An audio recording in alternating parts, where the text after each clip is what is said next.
soutenu, même son cabinet qu'il a installé à Bonsimé là-bas, c'est Bertin qui l'a aidé à installer son cabinet, qui lui a acheté des trucs. Et ce ministre Tcholenyanou a même amené Bertin dans son village à Gapé pour le présenter à ses parents comme son grand bienfaiteur. Et c'est Bertin qui lui a fait tout. Même sa maison, à l'époque, était gardée par les agents de sécurité de Bertin. Donc, c'est ce monsieur qui achetait les terrains de Bertin, qui faisait les formalités pour l'immatriculation de tous les terrains de Bertin. Dès que Bertin a fui le Togo, il est rentré dans une île et il a bloqué tous les papiers des terrains de Bertin, qui sont des centaines de lots. Il a commencé par vendre certains, il a conçu sur d'autres terrains, et il a dit aux gens que Bertin ne va jamais revenir au Togo. Effectivement, Bertin n'est plus jamais revenu au Togo. Donc, il est rentré dans une île pour se protéger de l'acte délictuel qu'il était en train de causer. Et donc, voilà des éléments factuels que je vous donne, que vous pouvez vérifier. Et donc, ce monsieur, s'il est devenu ce qu'il est devenu, d'abord dans le notariat, c'est Bertin. C'est Bertin qui l'a pris comme son filleul. Il appelait Bertin président. Papa président. C'est Bertin qui lui a fait tout, lui et sa femme. Et donc aujourd'hui, il a mis tous les dossiers de Bertin sous éteignoir. Les dizaines, des centaines de terrains que Bertin avait achetés, Bertin mettait de l'argent dans le foncier, il a bloqué tous ces terrains, il ne veut pas libérer les papiers de terrain à la famille. Et donc, quand Bertin l'appelait depuis l'extérieur, il ne décrochait plus les appels de Bertin. Et Bertin a pris les avocats, personne n'arrivait à lui reprendre les terrains. Il s'est mis la carapace de unir pour se protéger de ce qu'il a fait. Donc aujourd'hui, tous ces gens-là ont intérêt à ce que la famille ne s'installe pas pour revendiquer tout ce qu'ils ont pris à la famille. Voilà les réalités de ce qui se passe dans notre pays. Laissez les histoires de terrorisme et tout ça. C'est ça la réalité. La première des choses, c'est qu'ils ont vidé les comptes de Bertin dans les banques, l'UTB et comment appelle-t-on, la BESIC. Et de son vivant, Bertin même avait dit que le gars qui était son gestionnaire de compte à l'UTB, Bertin lui faisait tellement du bien que quand ils ont commencé par... Il n'envoyait plus les relevés de compte. Quand Bertin appelait ce monsieur à qui il a fait du bien, le monsieur ne décrochait plus. Donc ils ont vidé les comptes. Après avoir vidé les comptes, ils sont en train de prendre les terrains de Bertin. Donc, la peur de tous ces gens-là qui se sont organisés pour faire ça, c'est qu'une fois que la famille s'installe à Lomé, la famille va commencer par déclencher une action judiciaire pour rentrer en possession de leurs biens. Donc, il faut les neutraliser, il faut inventer une histoire, il faut faire ci, il faut faire ça. Donc, on met aujourd'hui une pauvre femme qui souffre de cancer en prison. Parce qu'il y a quelques bandits qui sont au cœur du pouvoir, qui se sont accaparés des biens d'autrui. C'est le terme. C'est le terme qu'il faut employer. C'est le terme qu'il faut employer. Donc, même les banques qui font ça là, vous serez poursuivis demain. Tôt ou tard, même si on privatise ces banques-là, vous serez poursuivis demain. Parce qu'il n'y a aucune disposition qui dit que quand quelqu'un met de l'argent chez vous, vous laissez une autre tierce personne venir vider les comptes. Les banques seront poursuivies. Ils seront poursuivis demain. Les banques seront poursuivies, que ce soit l'UTB, la BESIC ou toutes les banques qui sont impliquées dans cette affaire, tôt ou tard, Fort lui ne sera pas là. Ils seront poursuivis, vous serez poursuivis. Vous serez poursuivis. Donc c'est ça la réalité. Et puis, Tcholenyanou, l'ancien ministre qui est maintenant député, quelqu'un qui t'a fait du bien, qui t'a fait tout dans la vie, un matin, il a eu des problèmes, il quitte le Togo, tu t'accapares de ses biens, et tu vas t'adosser au pouvoir RPT-Uni, et tu penses que la vie s'arrête là. Non, les enfants de Bertin sont vivants. Ils sont vivants. Tôt ou tard, ils vont retrouver les traces des biens de leurs parents. Ils sont vivants. Ils sont vivants. Voilà ce qui se passe dans notre pays. Et aujourd'hui, toutes les démarches que les gens font pour que cette pauvre femme puisse retrouver la liberté, Fort ne bouge pas. Fort ne bouge pas. On demande à la famille d'aller demander une audience à la présidence. On demande aux gens d'aller voir le président. Donc au Togo, les affaires de justice sont gérées par la présidence. C'est la présidence qui décide qu'il faut sortir de prison, qu'il faut maintenir en prison. Est-ce que c'est humain? Est-ce que c'est humain? Quand vous fermez les yeux, sur des injustices pareilles, quand vous fermez les yeux pour les dérives d'un régime pareil, sachez que plus l'injustice s'étend dans le pays, plus ça va visiter toutes vos maisons. L'injustice sur laquelle vous fermez les yeux là, ça va arriver dans toutes vos maisons. Soyez-en sûrs. Même que vous soyez dans la politique ou pas, même que vous soyez contre ou pas le régime, l'injustice va s'amener dans vos maisons. Il y a un petit capitaine qui va vous envoyer en prison, il y a un commandant qui va vous envoyer en prison, il y a quelqu'un avec qui vous avez des problèmes de terrain qui va vous envoyer en prison. Ça, soyez-en sûrs. Donc, là où il y a de l'injustice, on doit élever le ton.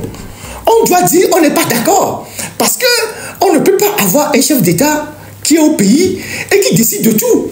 Qui décide qu'il reste en prison, qu'il ne doit pas être en prison, qu'il doit sortir, qu'il ne doit pas sortir, et qui fait ce qu'il veut. C'est-à-dire qu'il dispose de notre vie comme il veut. C'est pas normal. C'est lui qui décide. Nous sommes comme des moutons dans un parc. Si on décide de t'égorger demain, on vient, on te sort, on t'égorge. Vous, les autres sont dans le couloir de la mort. C'est pas normal. Ce n'est pas normal. Monsieur Fonia Singbe, en dehors du chef de l'État qu'il est, à qui nous devons du respect par rapport à sa fonction, c'est un citoyen comme tous les autres Togolais. Il ne dispose pas de notre vie comme il veut. Il ne dispose pas de notre vie comme bon lui semble. Il n'a pas le droit de faire ce qu'il veut de notre vie. Ce sont les choses élémentaires que nous, les Togolais, nous devons savoir. Le Togo est un bien commun. Il n'y a pas un seul individu qui puisse décider de ce qu'il veut faire du Togo et que tout le monde doit s'aligner à sa volonté. Ça, ce sont des choses élémentaires que nous devons savoir dans un pays normal qui se gouverne. Même dans les royaumes, ça ne se passe plus comme ça. Ça ne se passe pas comme ça dans les royaumes. Donc, voilà la situation de la famille Bertin Agba et les efforts que les gens font, même les pays voisins qui interviennent, qui plaident pour que la dame soit libérée. C'est le silence total du côté de Lomé 2, le silence total du côté de la présidence. Mais c'est inhumain, c'est inconcevable, c'est révoltant. On ne peut pas, en tant qu'individu, un humain, qui se lève, qui dort, qui se lève, qui dort, qui a toutes ses capacités, accepter des choses comme ça, ou cautionner des choses comme ça, ne serait-ce qu'un seul instant. On ne peut pas accepter ça. On ne peut pas accepter ça. Et sachez que vous tous qui supportez ces genres de choses-là, l'injustice va s'inviter dans vos maisons. Vous tous qui supportez ça là, quand on se retrouve dans les lives comme ça et qu'on essaye de lever un peu la voix pour dénoncer tout ce qui se passe en mal dans notre pays, il y a quelques individus à qui on paye un peu de connexion qui viennent insulter les gens sur les réseaux sociaux. Sachez que vous serez victime de l'injustice. Si ce n'est pas vous directement, vos familles, vos proches, vos amis, vous serez victime. Parce que l'injustice n'a pas de limite. Ça n'a pas de limite. Vous en serez victime un matin. Je vois des gens qui sont sur TikTok, qui sont en train de dénoncer. Mais il y en a parmi eux. Il y a quelques années, quand on dénonçait les choses, ils nous insultaient. Parce que, entre-temps, leurs proches parents ou des gens proches d'eux ont été victimes. Aujourd'hui, ils se sont réveillés. C'est comme ça que ça va s'inviter dans toutes vos maisons. C'est ça la réalité. Donc, cette pauvre dame est en train de mourir à petit feu en prison là-bas. Elle est en train de mourir à petit feu en prison là-bas. Qui peut voir ça et se taire? Quel humain, quelle femme, quel humain peut voir ça et dire je croise les bras. Et Françoise, elle est malade, elle a le cancer, on l'a opérée, elle doit aller faire le contrôle et depuis on l'a mis en prison, elle est en train de mourir. Non seulement en train de mourir, on lui refuse même de voir un spécialiste. On le refuse même de la mener dans un centre de cancérologie pour qu'on puisse la suivre. On lui refuse même les soins, c'est-à-dire ce qui relève des droits élémentaires d'un homme. Un homme grand H, les droits élémentaires. On lui refuse même les soins. Et il y a des gens au Togo qui sont là et qui montrent leurs 4 dents et qui sont contents que oui, c'est la gouvernance. Mais les gars, mais si nous supportons ça, nous sommes en train de creuser notre propre tombe. Hein. Le jour où on va arrêter tout le monde là, il n'y aura plus personne pour vous défendre. Hein. Le jour où on va arrêter les gens, il n'y aura plus personne pour vous défendre. Moi, je suis là. Il y avait des gens qui me voient gémonie. Mais aujourd'hui que je ne suis plus au Togo, il y a des gens qui m'envoient des messages par des voix détournées pour dire « Ah, Ferdinand, on n'avait pas compris le sens de ton combat. Vraiment, merci pour tout ce que tu fais. » Moi, j'ai rien à foutre avec Fonia Singbe. Rien à foutre. On ne prépare pas chez Fonia Singbe pour venir me servir chez moi à la maison. Non. Fonia Singbe est le président de la République. C'est tout. On n'a rien de personnel contre lui. Mais à partir du moment où il gère un pays qui est un bien commun, de manière à nous mettre tous dans une situation inconfortable, nous avons le droit de dire nous ne sommes pas d'accord. Le Togo, ce n'est pas un héritage de Faure Gnassingbé. Ce n'est pas un héritage de sa famille. Alors, s'il gère le pays et qu'il refuse de nous rendre compte, ou bien s'il est coupable de dérives qui mettent en danger la vie de nous, les citoyens, nous sommes en droit de dire nous ne sommes pas d'accord. C'est notre réaction de citoyens. On n'est pas d'accord. Ça ne veut pas dire que, personnellement, on a quelque chose contre Faure Gnassingbé. On n'a rien contre lui. On ne va pas aller chercher ses femmes. On ne va pas aller chercher ses amis. On ne va pas aller prendre sa maison. Non. Mais, en tant que citoyen, héritier du Togo, comme lui, parce que nous avons tous le Togo en héritage et en partage. Nous sommes copropriétaires du Togo. Les 8 millions de Togolais sont copropriétaires du Togo. Et donc, ont le droit de savoir comment le Togo est géré. Où vont les ressources du Togo? Pourquoi le Togo est géré de telle manière? Pourquoi nous n'avons pas d'argent pour vivre? Pourquoi nous mourons dans les hôpitaux? Pourquoi il n'y a pas de route? Pourquoi il n'y a pas d'école? Les 8 millions de Togolais ont le droit de savoir. Parce que nous sommes copropriétaires du Togo. Nous sommes copropriétaires du Togo au même titre que Faure Gnassingbé. Le seul statut spécial de Faure Gnassingbé, c'est qu'il est chef d'État. C'est tout. C'est qu'il est président de la République. Il est chef d'État. Mais nous avons le droit de lui demander des comptes de la manière dont il gère le bien dont nous sommes tous copropriétaires. Alors d'où vient que quand on parle, il y a des gens qui sortent pour dire oui, pourquoi vous dites ça, pourquoi vous dites ça? Même dans les monarchies de droit divin, là, il y a des gens qui ont le droit à la parole. Donc, cette pauvre dame est aujourd'hui en prison, en train de souffrir, en train de mourir à petit feu, avec des enfants qui sont perdus quelque part, qui ne savent pas ce que devient leur maman après avoir perdu leur père. Je comprends bien que quelqu'un comme Faure qui est mis en prison, son frère Faure Gnassingbé, qui tape 15 ans en prison, et il s'en fout, malgré tous les plaidoiries, il s'en fout de Madame Bertin Agba. Mais c'est de notre devoir de le dire. Peut-être que son cœur qui est imperméable, son cœur qui est si fermé à nos cris de douleur, peut-être que la Providence va l'éclairer un matin, à force de le dire, il va retrouver un peu d'humanité en lui et il va dire au juge de laisser cette pauvre dame rentrer chez elle à la maison. C'est ça la réalité. Donc, derrière cette affaire de la famille Bertin Agba, voilà ce qui se passe. C'est les sous que les gens ont vidés dans les comptes bancaires, c'est les terrains que les gens se sont appropriés qui font que des gens militent pour que cette femme et ses enfants ne retrouvent pas la liberté. C'est ça la réalité. C'est ça la réalité. Et donc, au Togo, il n'y a plus de personne morale. Il n'y a personne qui puisse aller morale. Il n'y a personne qui puisse aller dire au chef de l'État ou au président de la République, non, cher ami, cher fils du pays, tu ne peux pas traiter tes concitoyens comme ça. Il n'y a personne dans le pays. On a perdu toutes les autorités morales. Il n'y a personne dans le pays. Il n'y a aucune personnalité de ressources au Togo aujourd'hui qui puisse rappeler Faure Gnassingbé à la raison. Il n'y a personne. Que ce soit dans l'armée, que ce soit dans la chefferie traditionnelle, que ce soit dans le milieu de la religion, que ce soit la religion traditionnelle, musulmane, c'est pas la religion. Il n'y a personne. Il n'y a personne au Togo qui puisse aller voir M. Faure Gnassingbé ou faire une délégation pour aller voir M. Faure Gnassingbé pour dire non, Monsieur le Président de la République, vous ne pouvez pas gouverner le pays comme ça.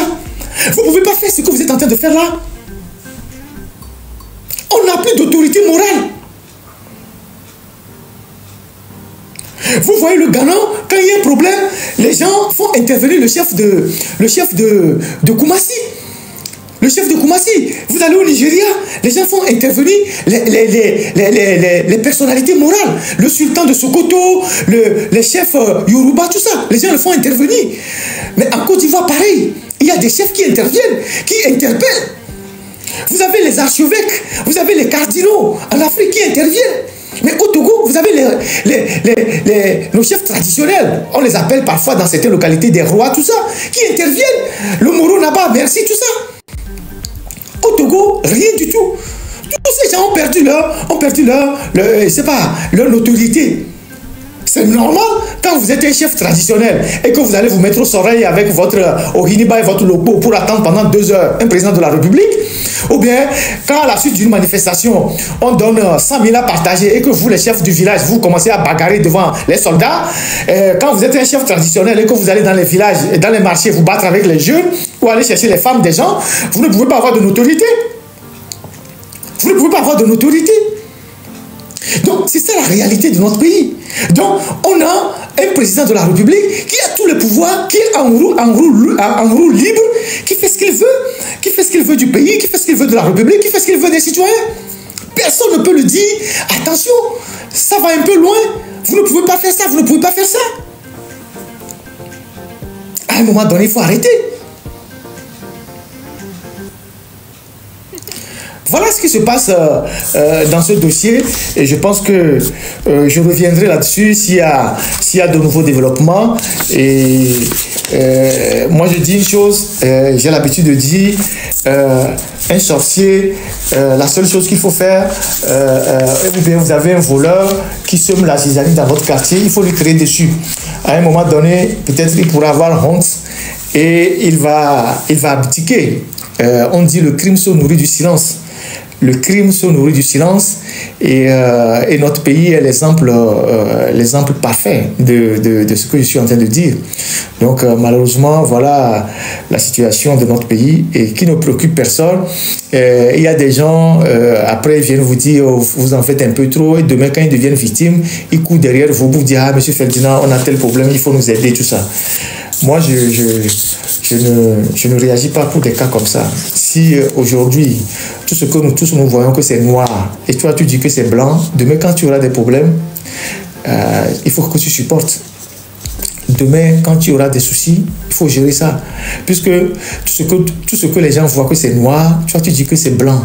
Ou bien tout ce qu'on voit que c'est pas bon, toi tu dis que c'est bon. Demain, quand tu auras des problèmes, quand tu seras victime du système, tu vas gérer ça. Tu vas gérer ça.